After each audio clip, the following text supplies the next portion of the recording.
দাঁড়াও, ধাক্কা দিও না, বাংলা ভিশনের নিউজটা শুনে যেও।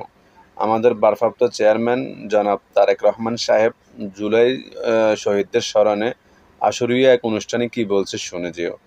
আসলে নিজে ভালো তো জগৎ ভালো, ব্যক্তির জন্য দলকে দোষারোপ করা যায় না। আমরা বাঙালি তো এমনি ভালো না, আমাদের তো সার্টিফিকেট সারা বিশ্বের লোকেরা, সারা বিশ্বের গভর্নমেন্ট দিয়ে রেখেছে, আমরা বাঙালি ভালো না।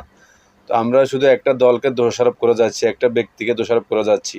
কখনো কি দেখেছো আজ পর্যন্ত তারেক রহমান সাহেব তিনি খারাপ আচরণ করেছে, খারাপ কথা বলেছে, মেরে ফেলবো, ধরে ফেলবো, খেলা হবে, এসব কথা কখনো মুখ দিয়ে তার বাহির হয়েছে? সবসময় মানুষের সেম সেম সময় যায় না, বুঝতে পারছো? তো যে যে ব্যক্তিটা খারাপ কথা বলে নাই কখনো, তারপর তোমরা খারাপ সমালোচনা করো তার সম্বন্ধে। দয়া করে প্লিজ দেশের ভাইয়েরা, খারাপ আচরণ ছেড়ে দাও। একজন আরেকজনের সাথে হাতে হাত রেখে দেশকে এগিয়ে নিয়ে যাওয়ার জন্য সকল রাজনৈতিক দলের নেতা ও কর্মীরা এক হয়ে যান, এতে করে দ্রুত একটা ইলেকশন দেয়া যাবে। তো আসল কথা হচ্ছে এটাই, আমাদের বাঙালি আমরা তো এমনি ভালো না তো যে কোনো কিছু ক্রাইম করলে বাংলাদেশে শুধু বিএনপির দোষ দিচ্ছে। আর সবাই কি বিএনপি নিয়ে, অনেকজনকে তো বিএনপি থেকে বহিষ্কার করছে, তারাও হইতে পারে, সাধারণ পাবলিকও হইতে পারে, ফুটপাতে লোক হইতে পারে। যে যেখানে ক্রাইম করতেছে শুধু বিএনপির নাম দিচ্ছে। আর একটা কথা না বললেই নয়, অনেকে বলতেছে অনলাইনে তারেক রহমান সাহেব কেন দেশে আসতেছে না। তিনি যদি দেশে আসতেন আরও সবচেয়ে বেশি ভয়ঙ্কর ঘটনাগুলো ঘটাতো, যারা বিএনপিকে পছন্দ করে না ঘটাইতো।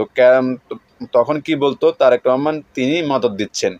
আসলে তিনি এখন লন্ডনে থাকা অবস্থাও তার বিরুদ্ধে কথা বলতেছে, যদিও তিনি এগুলো জানেনও না, তিনি এসবগুলো পছন্দ করেন না।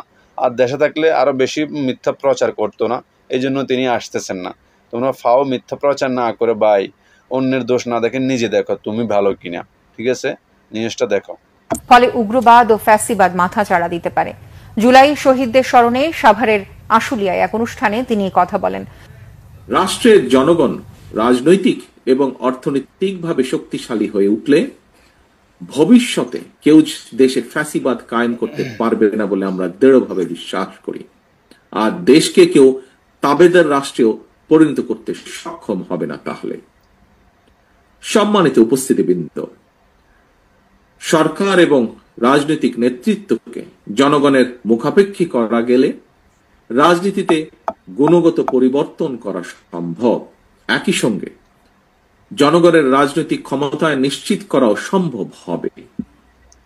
দেশের সর্বস্তরের জনগণ কয়েকজন মানুষের হাতে রাষ্ট্রীয় ক্ষমতা তুলে দেওয়ার জন্য ১.৫ দশক ধরে নিশ্চয়ই আন্দোলন অব্যাহত রাখেনি, কিংবা জুলাইয়ের গণঅভ্যুত্থানেও শহীদ হননি। জনগণ রাষ্ট্র এবং সরকারে নিজেদের অধিকার প্রতিষ্ঠা করার জন্যই স্বৈরাচার বা ফ্যাসিবাদকে হটিয়েছে, জীবন উৎসর্গ করেছে। সুতরাং সরকারে যখন যারাই থাকুক, কেউ সরকার পরিচালনা করতে চাইলে তাদেরকে অবশ্যই নাগরিকদের কথা শুনতে হবে।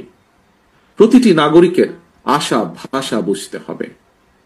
কেউ জনপ্রতিনিধি নির্বাচিত হতে হলে তাকে অবশ্যই জনগণের সঙ্গে সম্পর্ক রাখতে হবে। এক্সিট প্ল্যান বা বিদায়ের পদ্ধতি নিয়ে ভাবার সময় এসে। সমালোচনা বন্ধ করো ভাই, দেশ ও দেশের মানুষকে ভালোবাসতে শিখো। ভালো থেকো, আল্লাহ হাফেজ।